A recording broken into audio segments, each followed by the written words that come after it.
The year is not over, and the Lord is not done. Turn with me to 2 Timothy chapter 4.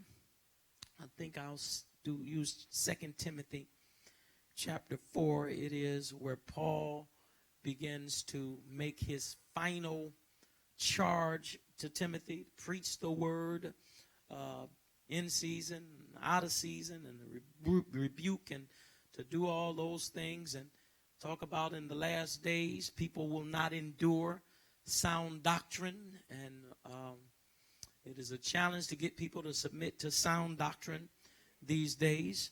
They'll have themselves those, what he said, itching ears, heaping unto themselves their own teachers. Now you got people that they prophesy for a profit. And certainly we are living in the last days. But Paul goes on to talk about himself being ready for his transition in life, that his season was coming to an end. But I want to draw note to verses 7 and 8 and draw an analogy to help us as we conclude another year over these next 60 days. Verse 7 says, I have fought a good fight. I have finished my course. I have kept the faith. Henceforth, there is laid up for me a crown of righteousness, which the Lord, the righteous judge, shall give me at that day. And not me only, but unto all them also that love his appearing. To all those that love his appearing. I want to speak to you from the subject matter this morning. The crown awaits. The crown awaits. We know that the Apostle Paul was the apostle that was called to minister to the Gentiles. It was Peter that the Lord gave the anointing to minister to the Jews.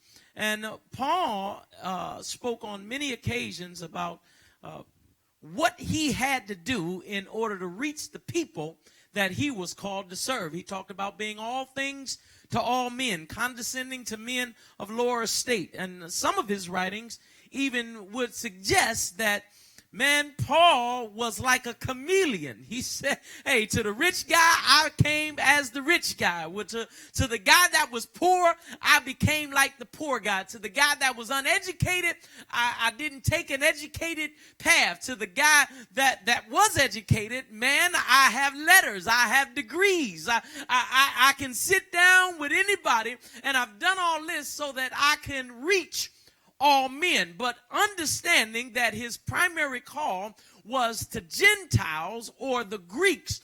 Paul often leaned to his favorite analogy, and that was the analogy of the athlete. The Greeks were very consumed with and enamored by and gave a lot of attention and a focus to athletics, their Olympics. Their Olympic stadiums still stand in many ways to this day.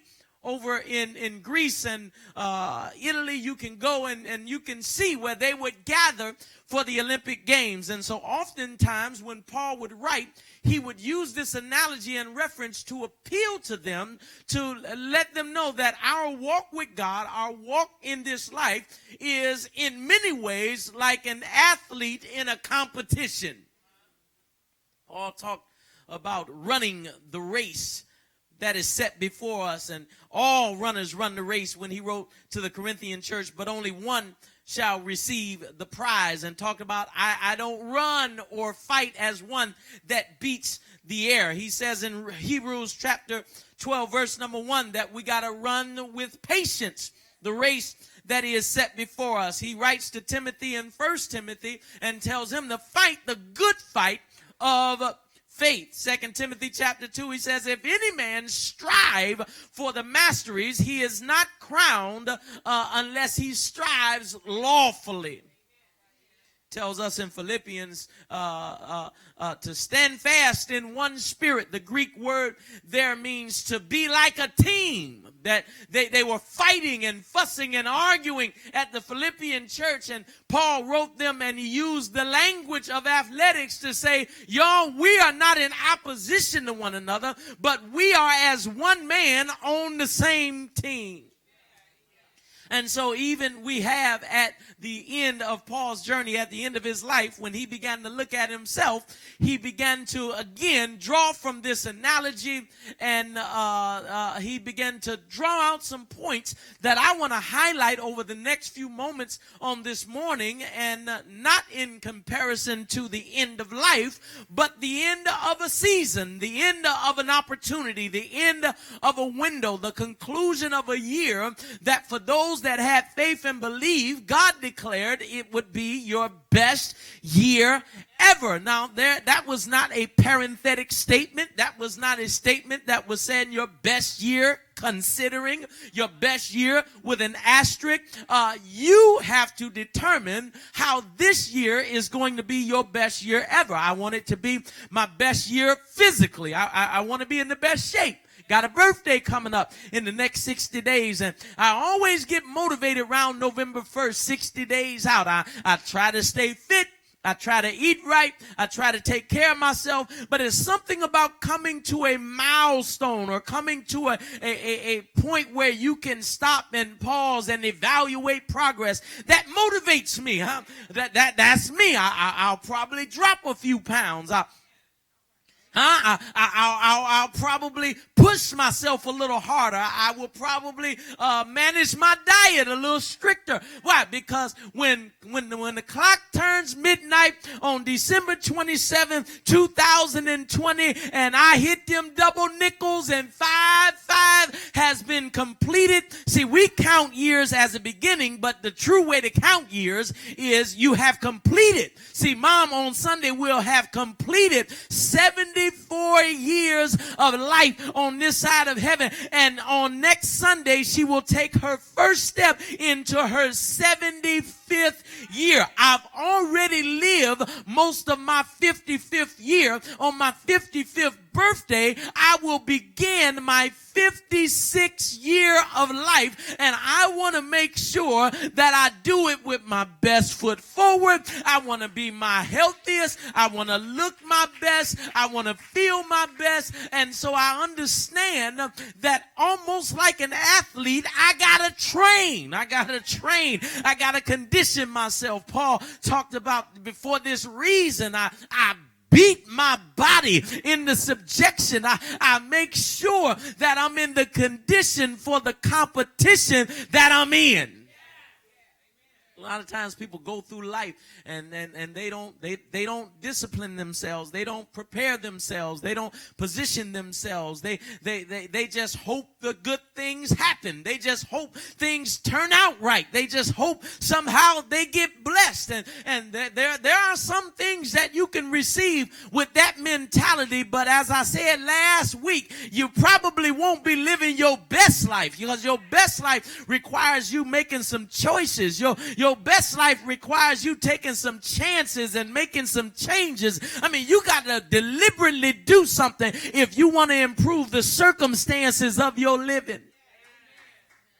And so if you want 2020 to be your best year, it's not going to happen as you go through 2020 as a passenger, a spectator, watching. I now realize why God told me to cut off all the news, limit the social media, cut back, because there are a lot of people watching and waiting to see. There's some people that's waiting and watching to see what's going to happen on Tuesday, and I ain't no more studying what's going to happen on Tuesday. My Tuesday is not going to be affected by what happens in the polls. My Wednesday is not going to be different by virtue of who wins or loses the election. God has empowered me. And so, like Paul, I do want to look back and be able to say some things about my journey. I want to be able to say that I have fought. That's right. Man, I didn't go down like a chump. I didn't just take what life dished out to me. I didn't just accept what circumstances suggested. I fought my way. Come on, I'm trying to appeal to that heart, that heart of a champion, that voice down on the inside of you that says, I'm down, but I'm not out. That if it hadn't happened for me yet, that doesn't mean it's not going to happen. If I have strength in my body, I'm going to be the just man that has fallen 7 times, but the 8th time I stand to my feet and I'm going to keep fighting until the end. What you're not going to be able to say about me is that he didn't fight, is that he didn't put forth the effort, is that he just took it, that he just went through life and said, oh, well, what happens? No. There are people that, as they say, they watch things happen.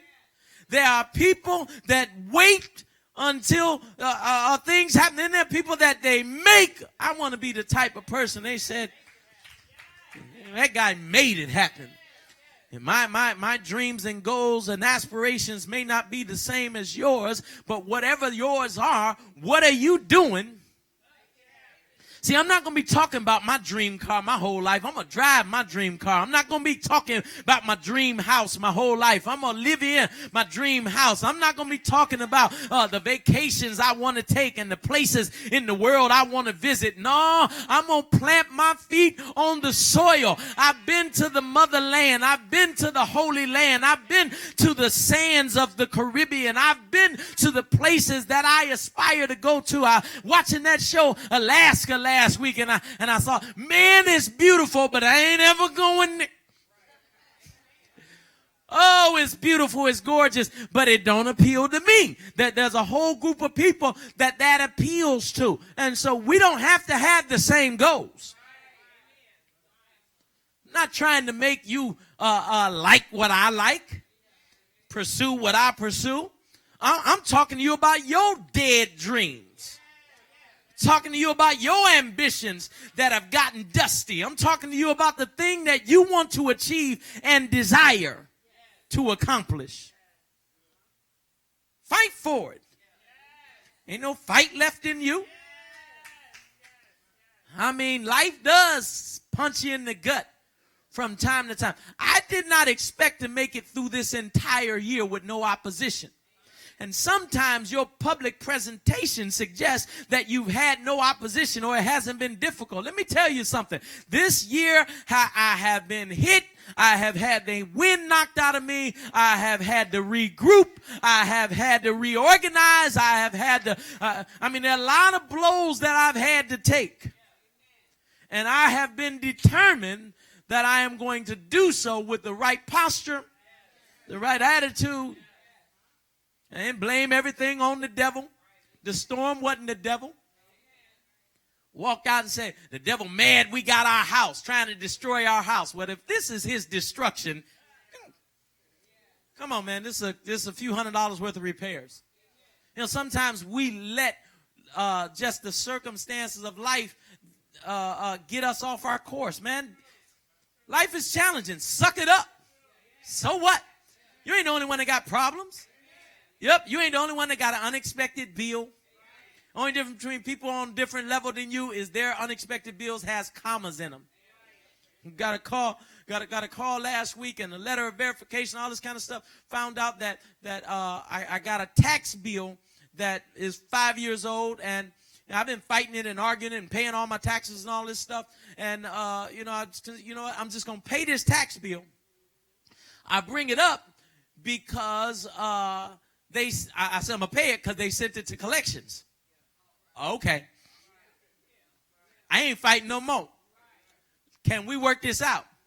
Now, to God be the glory and to him be all the thanks that they sent it to the collections 1 week after we closed on our house.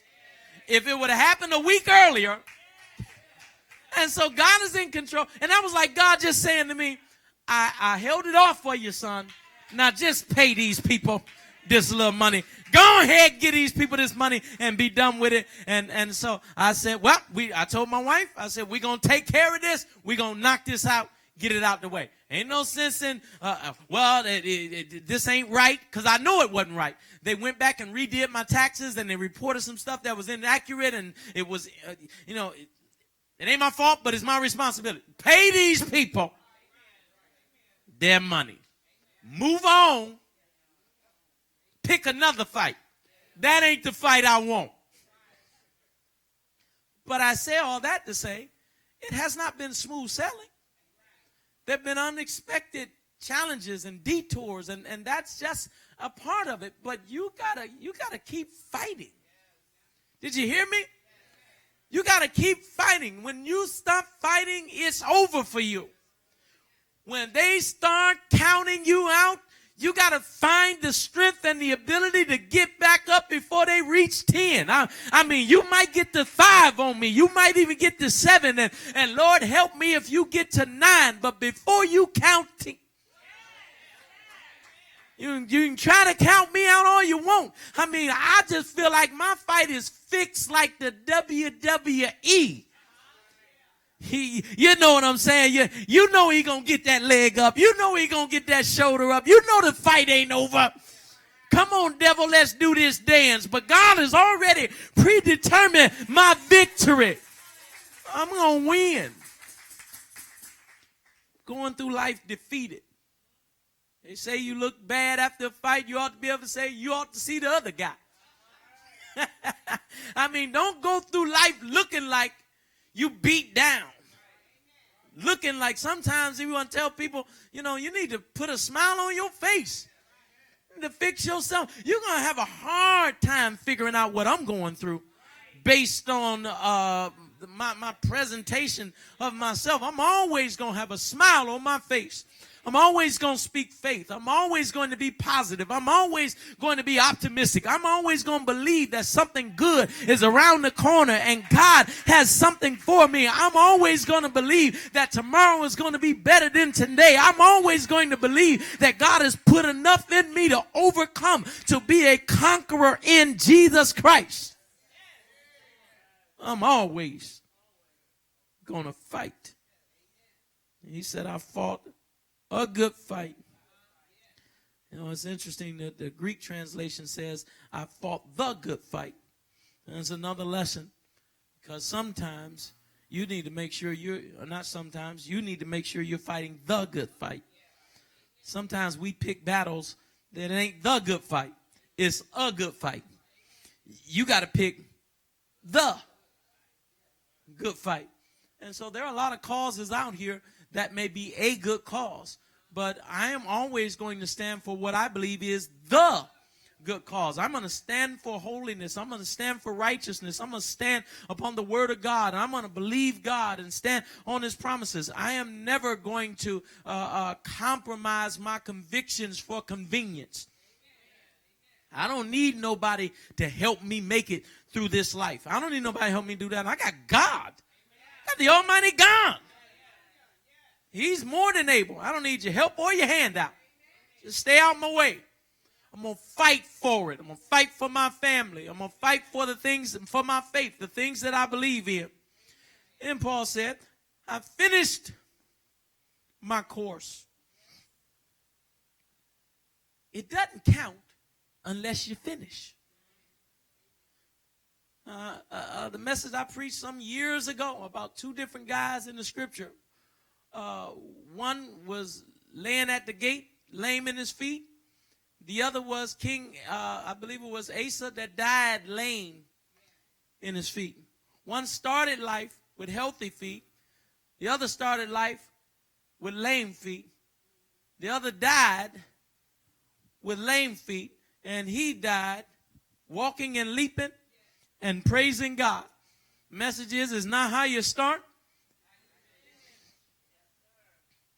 See, you got to focus on the finish.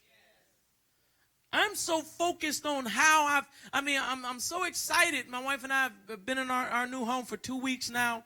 And, I've set some target dates and goals, and I'm starting to see the daylight on getting some things done. And I just like finishing stuff. That's just who I am.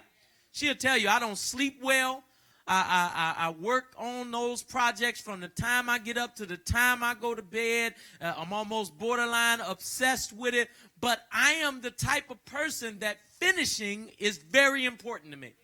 There are a lot of people that are expert starters.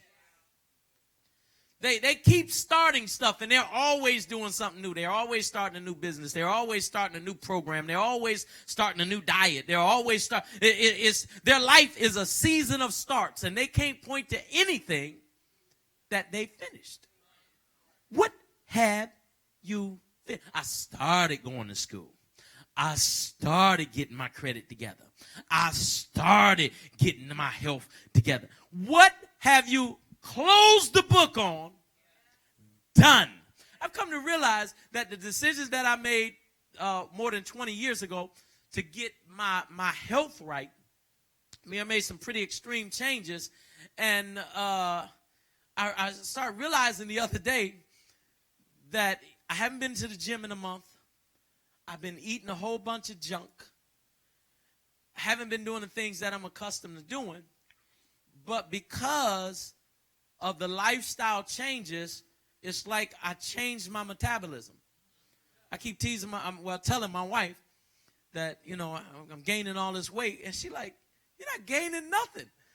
And she's right, because my clothes are falling off of me. I just tell myself that so I don't let myself go too far and reverse what God allowed me to fix. In other words, what I'm telling you is, all I have to do from this point forward is maintain the lifestyle choices that I've made. I am finished fixing my health. It's my body is fixed. I just got to maintain. I just got to cruise at this altitude. I just got to keep myself from falling back and falling off. It's finished. There's no more extreme diets, no more extreme workouts, no more extreme changes. That part is, I'm finished fixing my credit. I'm finished. Ain't no more else. That's why I get on red alert when they say collect. What? Oh, no. See, when you finish doing something, you don't want to have to go do that again. No. See, I'm at the point as it relates to credit where I'm trying to achieve perfection. I need to be 850. 800 ain't good enough. The fact that I have all this at my disposal is not good enough. It's nice to have it. So when they call you and they say, hey, something out of order, blah, blah, blah, all you got to do is say, okay, put it over here. Charge it to that. And that way it never is a threat.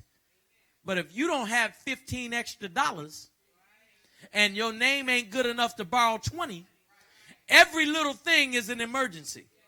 Every little thing is, and it's like, okay, so you're going to start your credit again. That's fine. But are you going to finish it this time?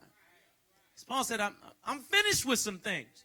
I'm not going back down that road no more. You got to settle some things and finish them. See, I ain't been getting saved for 35 plus years. I finished that. You still don't know whether you're coming to church next week or not. But you just finished getting saved. Just complete some things so that those things are not in question anymore. And then he said, while I was fighting, while I was closing the door on some things, while I was finishing some things, I kept the faith the whole time. See, some people, their problem is, okay, they still here, but they haven't kept the faith. You still here in the 10th month of 2020, but you no longer believe what you believed in the first month. You haven't kept the faith.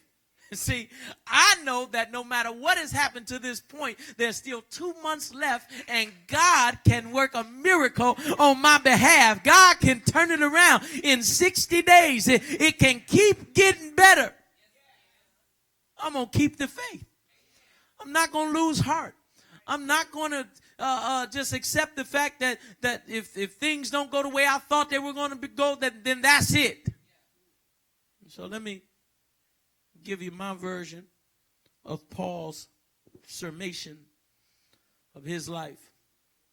If you're going to get the crown, you must first contend.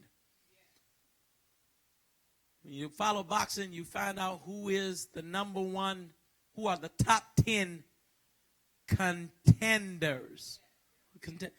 To contend means you must enter the event.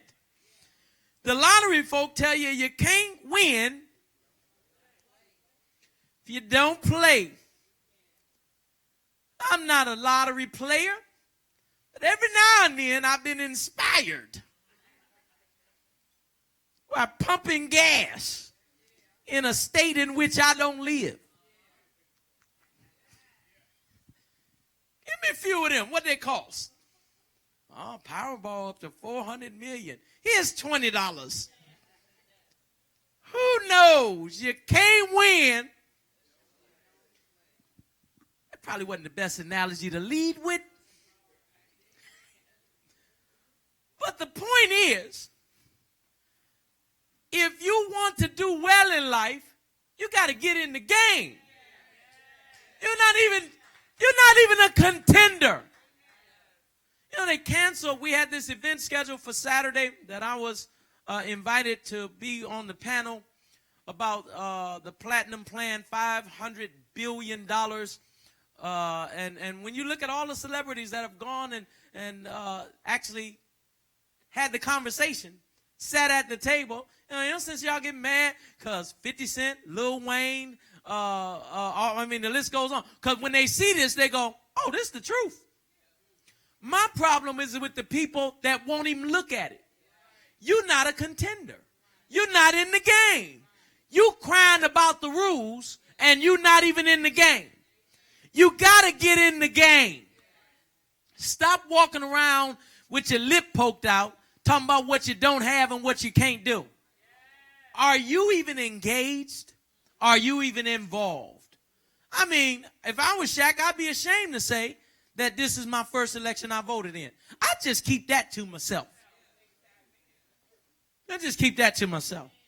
And that's another reason why you should not look to celebrities and listen to what they say about their lives are going to be completely unaffected by who wins the election on Tuesday. I mean, I'm not going to listen to a celebrity that has a 40, 50,000 square foot mansion that lives far away from culture and society and them tell me to wear a mask and stay home. You live in a mall. You live.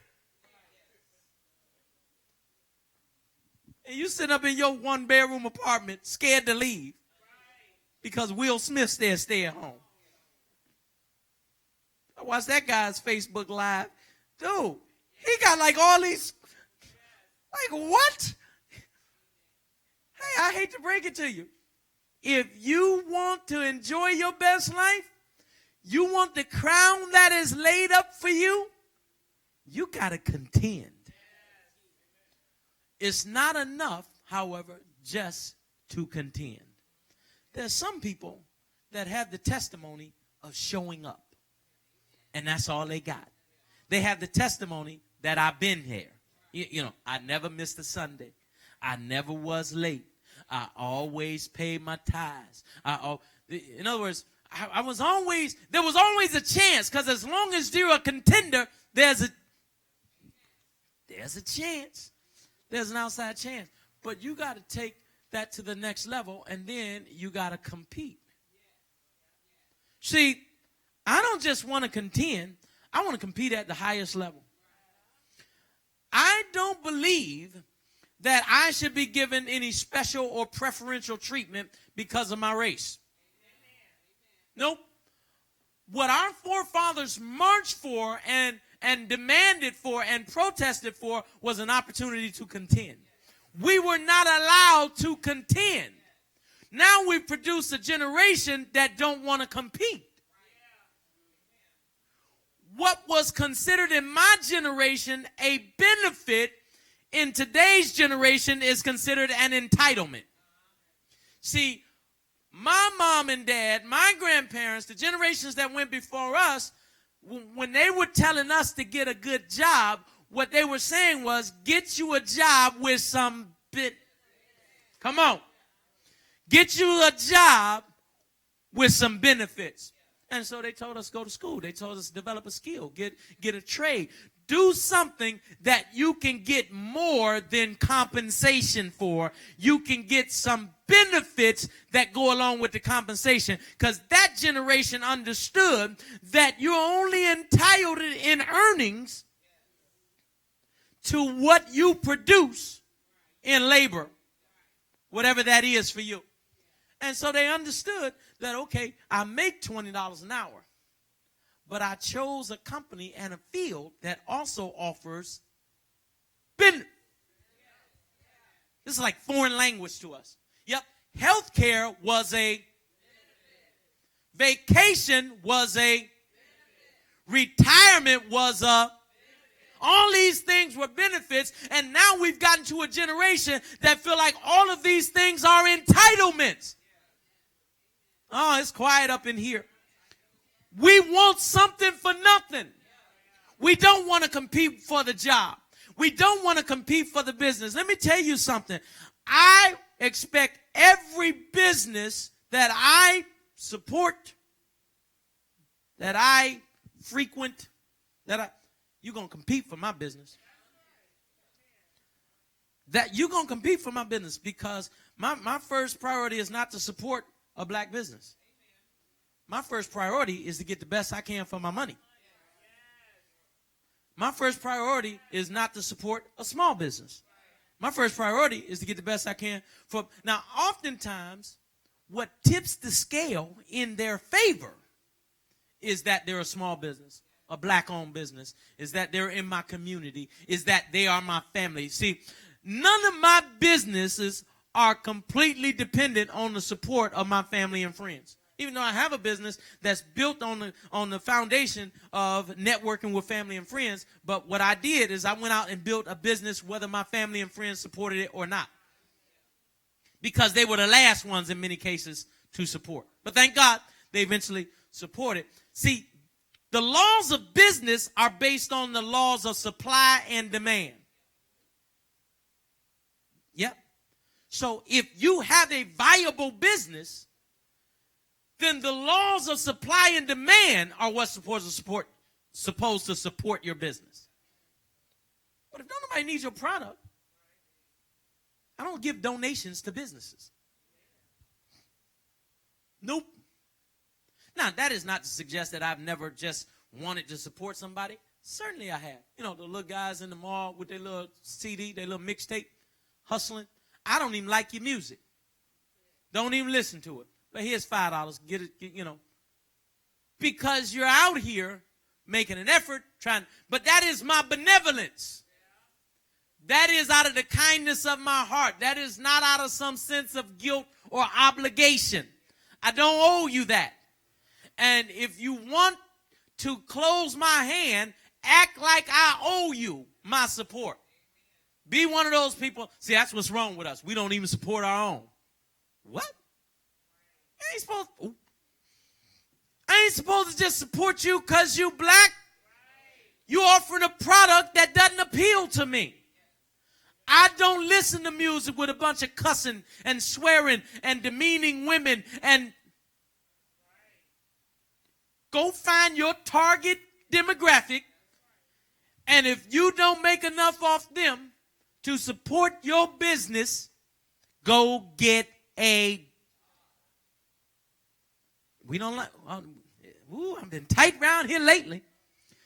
Nobody owes you. Nobody owe you. You know, if you want to open a restaurant, people tell me, I want to open a restaurant. I'm like, why? Because your family like your cooking? You know everybody's family likes their cooking, right? They ain't had nothing else. You do know everybody think their mama's cooking is the best. You know why that is. It's not because their mama's cooking is the best. It's because she trained your palate. You can teach a baby to like anything. And so sometimes we look at people in third world countries and wonder, you know, well, they've never had the delicacies that you have. And so giving them a bowl of rice is a delicacy to them. I know your kids won't eat it unless it come with arches on it and 3 dipping sauces. I got a few of them. Come on. But that's a training of the palate. You train your child to like vegetables, guess what? My kid won't eat vegetables. That's because you didn't make them eat vegetables when you could. If you would have made them eat vegetables when you could train their palate, they would have an appreciation for vegetables. But you didn't. Yeah, so if you open a restaurant, you might want to understand the business of the restaurant business, you know, because there's a whole business to that. And so they might not like your sweet potato pie. More important, well, everybody got to eat. They ain't got to eat your cooking. Somehow they ain't made it their whole life without eating your cooking. Don't you go sink all your life savings into a restaurant because it's a good idea. You better have a plan.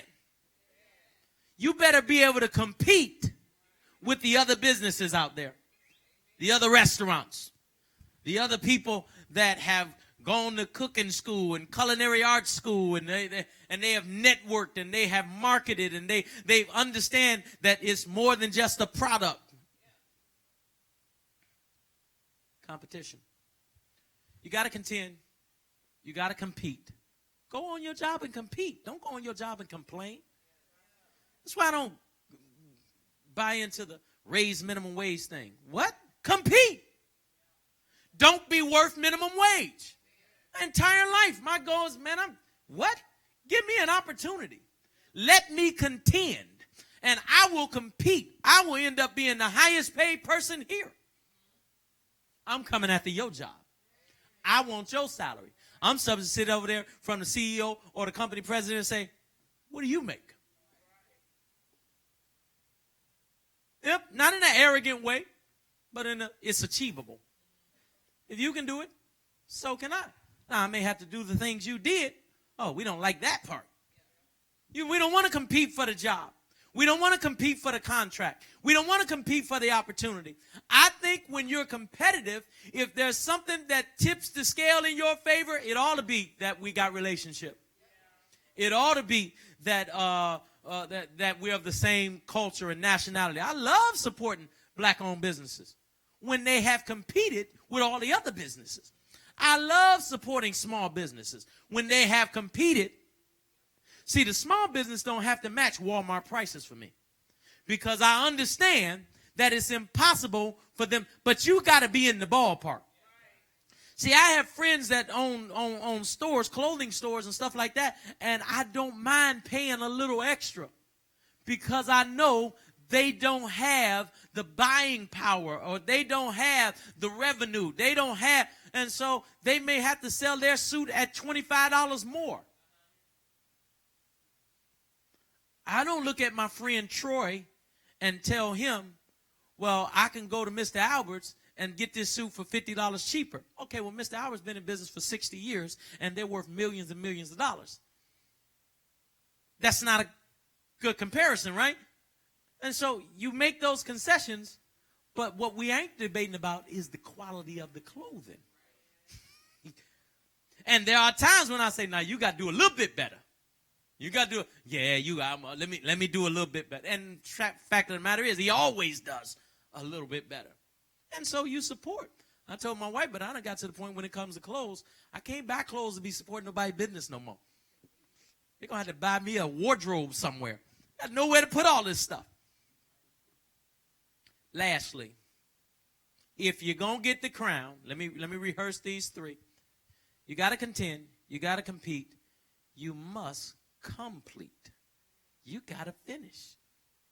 I spent enough time on that where I can just round home base and bring it home.